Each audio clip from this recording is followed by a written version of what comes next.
Aloha again, it's Erika again, and I am going to read some more from my book.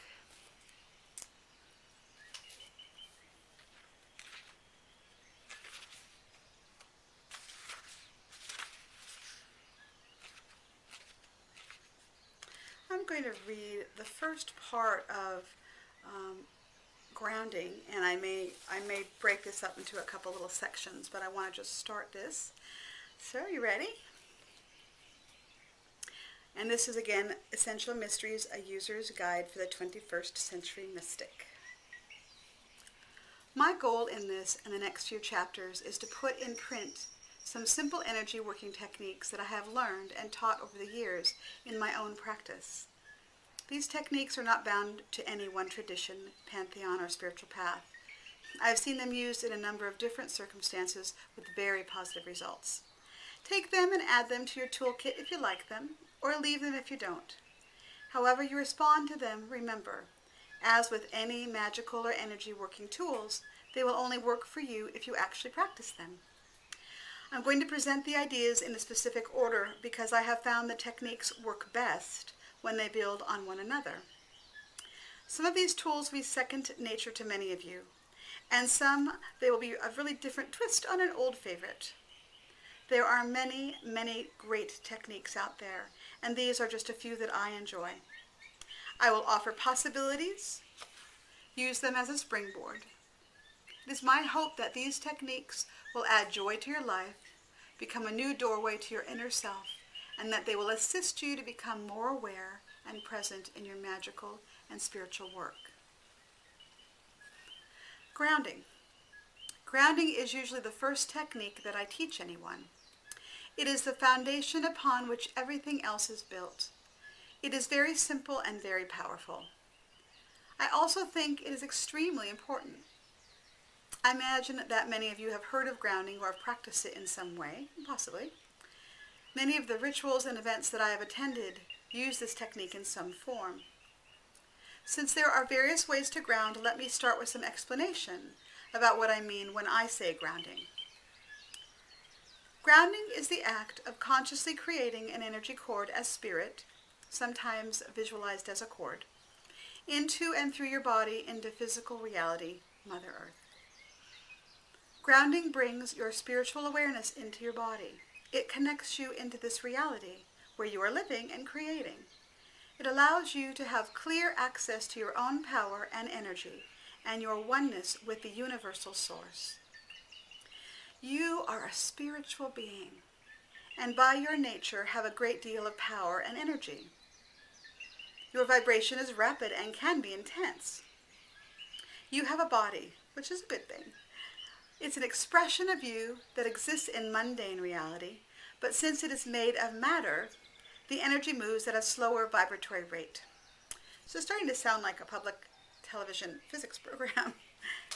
When you bring your spiritual energy into the physical body more fully, it can be quite a shock to the system. Grounding helps keep the body, which is your sacred temple, a safe place for you to inhabit and experience life through, and prevents it from being overly stressed. It helps to keep your energy system safe when you begin to be more fully present in your life. It also helps a great deal when doing any kind of spiritual, meditative, or magical working in general. It acts kind of like an electrical ground. It keeps you from getting zapped by an overload of energy. The act of grounding also brings power to your work because it aligns you as spirit with your physical body so that you can be present and attend to what needs to be done. In addition, it increases spiritual and energetic awareness. It allows you to be senior in your own energy space. Another way to say that is that you get to be the executive and make the decisions, responding rather than reacting based on past habits, fears, or beliefs. Since grounding brings you present as spirit, you are able to know your own path, feel how you are feeling, and be in alignment with your own energy regardless of the activity around you in the world. You can be in the world but not totally affected by it. In this way, grounding is like having a balloon on a string. If the wind blows, your balloon may move around some, but if you're holding the string, you're grounding, your balloon isn't going far. However, if you have a balloon without a string and the wind blows, you may be chasing it down the street. One of the most important aspects of grounding is that it allows you to release energy. Have you ever been at an event of spiritual and energetic power, a ritual, a service, a workshop, perhaps a concert, and felt slightly nauseated afterwards or had a headache? Many times this is a reaction of the body to more intense energy moving through it and not having a way to shunt off the excess flow.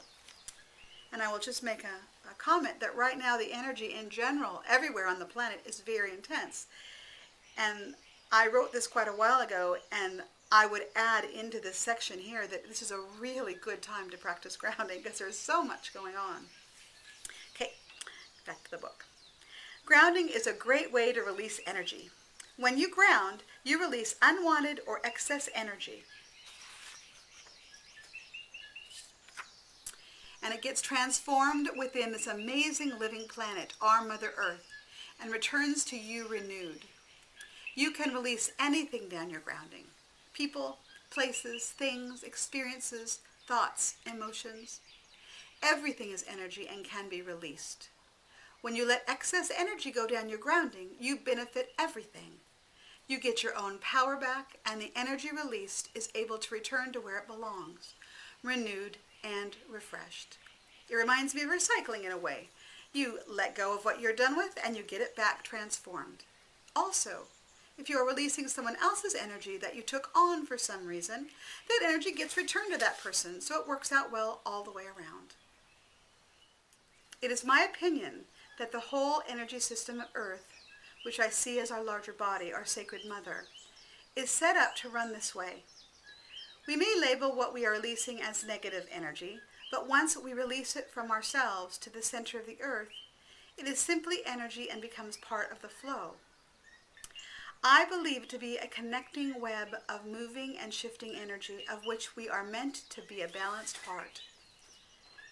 I also feel that as more people remember and use their grounding, it will begin to revitalize the whole system as the energy begins to flow again. It might be tempting to think that the only energy you would want to release would be tension or something unpleasant. However, letting yourself ground when running enjoyable energy is just as important. It can be just as difficult to be comfortable in your body with an excess of joy as it can be with an excess of anything else. Plus, higher vibrations need even more grounding. Grounding will let you be comfortable and allow more good to flow to you in your life, since you'll be able to comfortably handle the energy.